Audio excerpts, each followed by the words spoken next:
When Suge ended up getting his probation violated due to the kick during the Las Vegas fight with Orlando Anderson, I had always heard a rumor that there was a situation offered to him to where he would have pretty much done little to no jail time had he had taken it.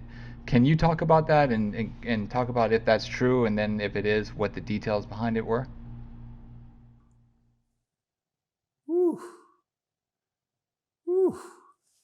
You really trying to get the JDL on my knocking on my door. All right.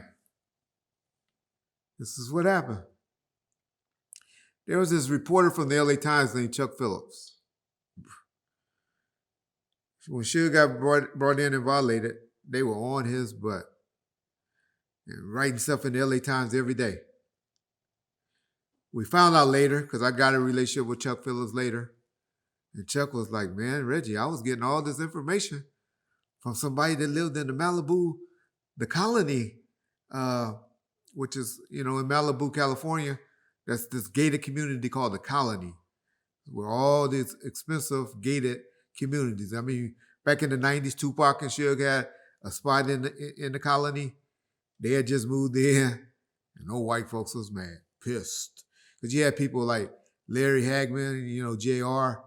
He was old, major redneck. Warren Beatty was cool as a mug. Warren Beatty lived in there, and I remember I used to come out 2 or 3 in the morning. Well, not that late, like 5, 6 in the morning, and he'd be sitting on the porch like, "When y'all coming out? When y'all going to play? Well, where y'all going today? I want to hang out with y'all."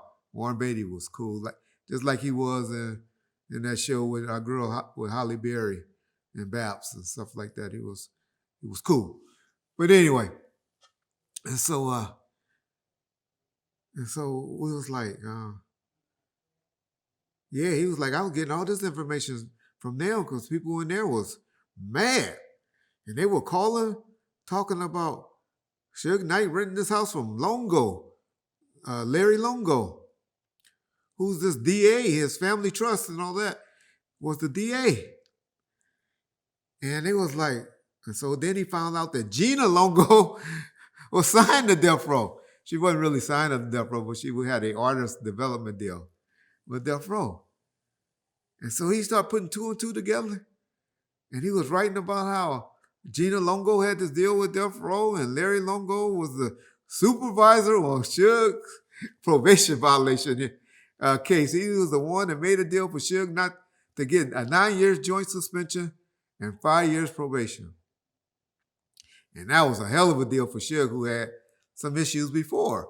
And they was always wondering how Suge get this great deal. Well, David Kenner and Longo and Johnny Cochran and all of them used to work for the DA office in the early 70s and the late 70s. And they all were friends. And so now the DA office hearing this and getting all of this publicity in the LA Times about Suge Knight, probation officer, daughter signed to Death Row Records, and Suge Knight written Larry Longo condo, or not condo, it was, like a Malibu house for $25,000 a month. Everybody going crazy.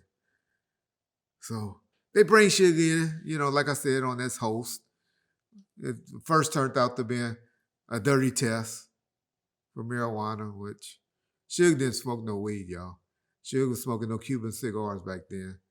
I know a lot of y'all say, oh, marijuana's way harder than Cuban cigars. Okay. I don't know. I only smoked a Cuban cigar once or twice. Don't know how marijuana feels. Never smoked a marijuana joint in my life. But back then, marijuana's didn't have the THC levels as they do today.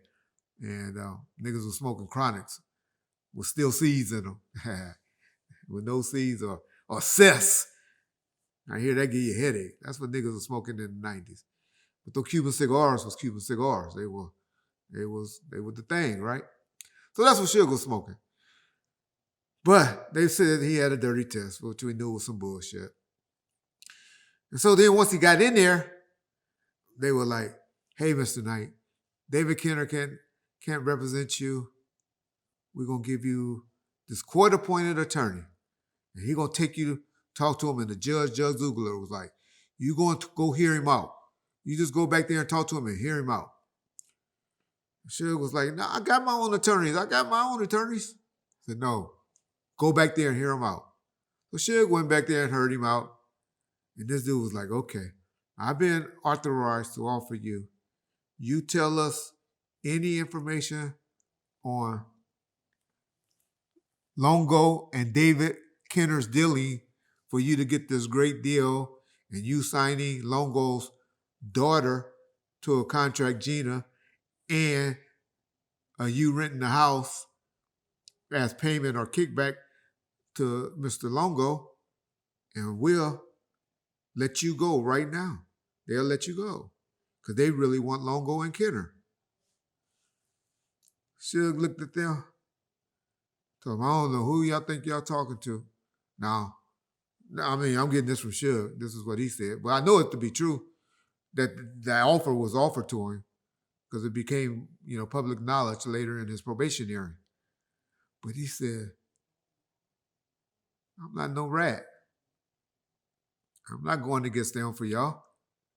No, y'all just go ahead and proceed with y'all violation. And he was like, well, you're going to get violated because now we got this incident in Vegas going on where you allegedly kicked someone and they're going to violate your probation. She was like, well, David Kenner is going to be my attorney. And we want to proceed with the probation violation. I got to give Suge respect for that because he rolled for them.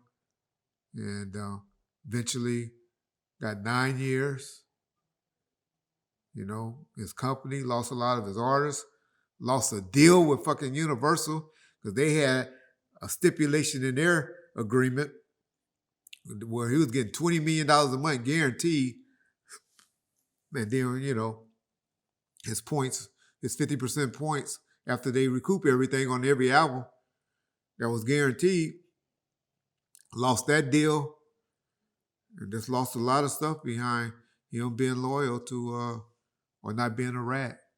I know some of you high, powerful the people black guys would be like, well, he fell on the sword for a white man. What he did it for a black man? I don't care what he did it for. Nigga fell on the sword when he could have been out. Now, yeah.